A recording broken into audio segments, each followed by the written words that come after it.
Assalamualaikum warahmatullahi wabarakatuh.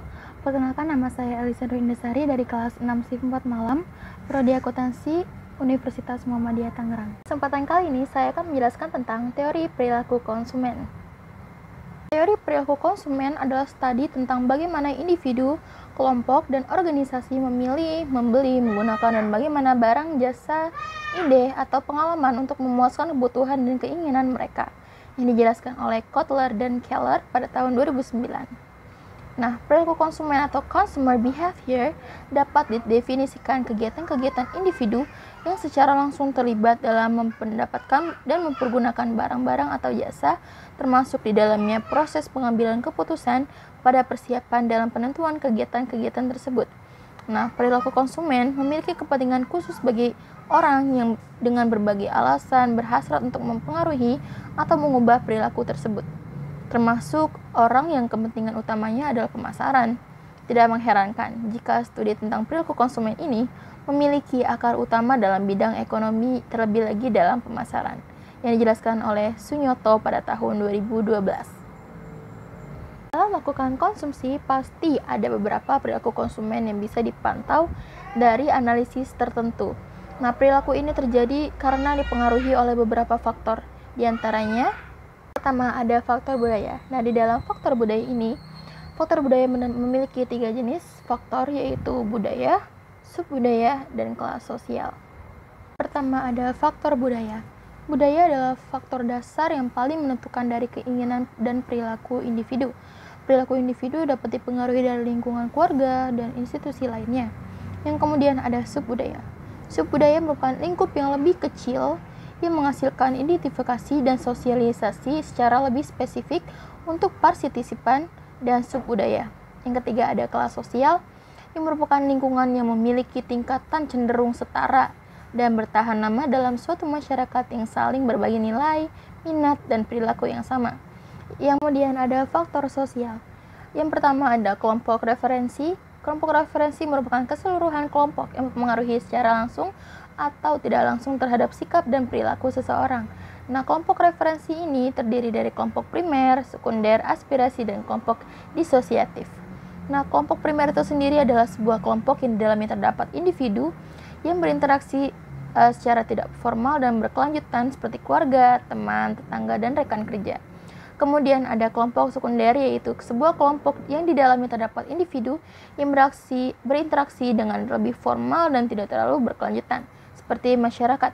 Nah, yang ketiga ada kelompok aspirasi, adalah sebuah kelompok di mana terdapat individu yang ingin bergabung di dalam kelompok tersebut.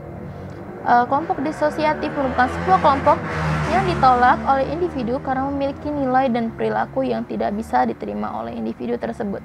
Kemudian ada kelompok keluarga. Kelompok keluarga merupakan lingkungan yang paling berperan penting dalam sebuah masyarakat, serta mempresentasikan kelompok referensi yang utama dan paling berpengaruh dalam kehidupan pembeli.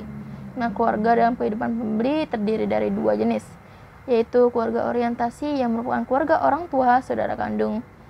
Melalui orang tua, seseorang akan mendapatkan arahan terhadap agama, politik, ekonomi, serta dapat merasakan keinginan pribadi, harga diri, dan cinta.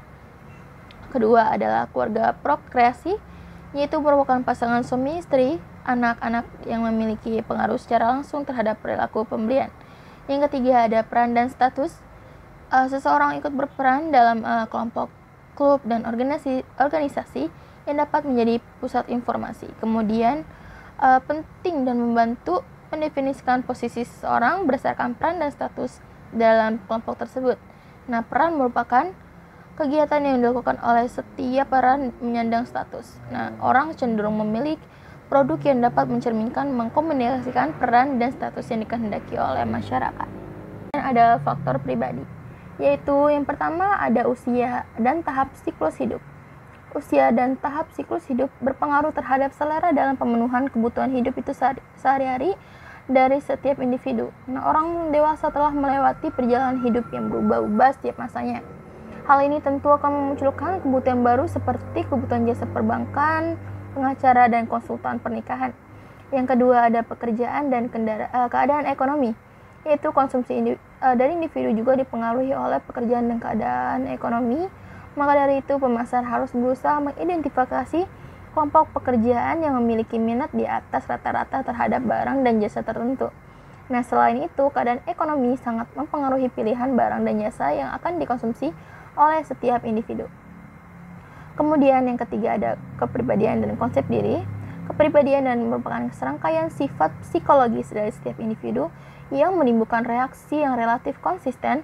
Dengan adanya kepribadian dapat menjadi suatu variabel dalam menganalisis perilaku pembeli. Yang keempat ada gaya hidup. Pola hidup yang tergambar dalam kegiatan, minat, dan pendapat dari setiap individu disebut dengan gaya hidup. Nah, gaya hidup menggambarkan interaksi individu dengan lingkungannya. Yang D ada faktor psikologis. Yang pertama dalam faktor psikologis itu adalah motivasi, di mana setiap individu mempunyai beberapa kebutuhan yang bersifat biogenik yang timbul dari keadaan tekanan psikologis seperti rasa lapar, rasa haus, maupun rasa ketidaknyamanan. Selain itu, terdapat kebutuhan yang bersifat psikogenik yang timbul dari keadaan tekanan psikologis seperti kebutuhan atas pengakuan, penghargaan diri, dan rasa ingin memiliki.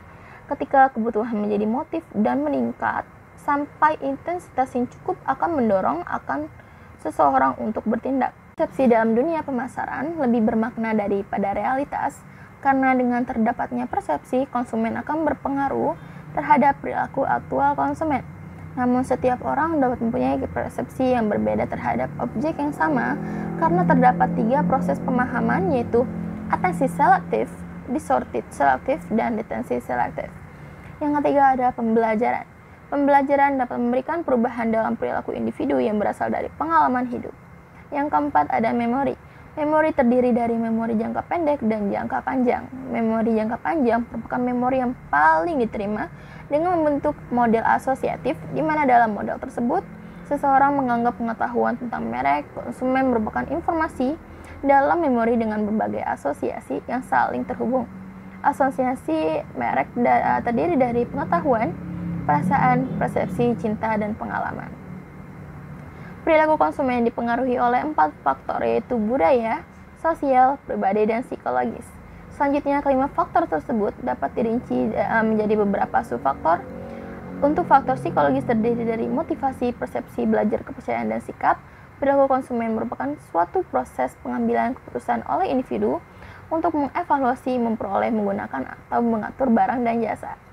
Mendefinisikan perilaku konsumen sebagai tindakan yang langsung terlibat dalam rangka mendapatkan, mengkonsumsi, dan menghabiskan produk dan jasa, termasuk proses keputusan yang mendahului sebuah tindakan, yang dijelaskan oleh Engel et al. Pada tahun 2008. Nah, perilaku konsumen memiliki kepentingan khusus bagi pihak yang memiliki hasrat untuk mempengaruhi perilaku, termasuk mereka yang kepentingan utamanya adalah pemasaran, pendidikan, dan perlindungan konsumen, serta kebijakan umum. Dilihat dari pengkonsumsian suatu produk, perilaku konsumen dibedakan menjadi 2, yaitu ada perilaku konsumen rasional yang terdiri dari produk tersebut bisa memberikan kepuasan dan nilai guna yang optimal. Kemudian yang kedua, produk tersebut memang benar-benar dibutuhkan oleh konsumen. Yang ketiga, kualitas atau mutu produk tersebut terjamin atau baik. Nah, harga suatu produk sesuai dengan selera kemampuan yang dimiliki oleh konsumen. Yang ketiga ada perilaku irasional. Perilaku konsumen irasional adalah kebalikan dari perilaku rasional, yaitu suatu perilaku yang dilakukan oleh konsumen bisa dikatakan irasional apabila konsumen melakukan pembelian produk tanpa memperkirakan keraguan kegunaan dari produk tersebut. Nah, contoh perilaku irasional antara lain, yang pertama adalah tertarik dan terpukau pada promosi iklan dari suatu produk baik melalui media cetak, elektronik, ataupun sosial. Merek yang dimiliki hanya merek yang terkenal. Yang ketiga ada mengutamakan gengsi atau prestis. Nah, ya, terdapat 2 teori pendekatan perilaku konsumen, yaitu pendekatan kardinal dan pendekatan ordinal. Pertama ada pendekatan marginal utility atau kardinal. Kepuasan konsumen dari mengkonsumsi barang dapat dinyatakan secara kuantitatif, sehingga konsumen berusaha memaksimumkan kepuasannya. Yang kedua ada indifference curve atau ordinal, yaitu kepuasan konsumen dari mengkonsumsi barang tidak dapat dinyatakan secara kuantitatif, sehingga perilaku konsumen dalam memilih barang yang akan memaksimumkan kepuasan ditunjukkan dalam kurva kepuasan sama. Perilaku konsumen adalah proses pengambilan keputusan dari kegiatan fisik individu yang semuanya ini melibatkan individu dalam menilai, mendapatkan, menggunakan, atau mengabaikan barang dan jasa. Banyak faktor utama yang mempengaruhi perilaku konsumen, diantaranya faktor budaya, sosial, psikologis, dan faktor marketing strategi. Selanjutnya, dari kelima faktor tersebut dapat dirinci menjadi beberapa subfaktor. Sekian video penjelasan dari saya. Semoga bermanfaat. Wassalamualaikum warahmatullahi wabarakatuh.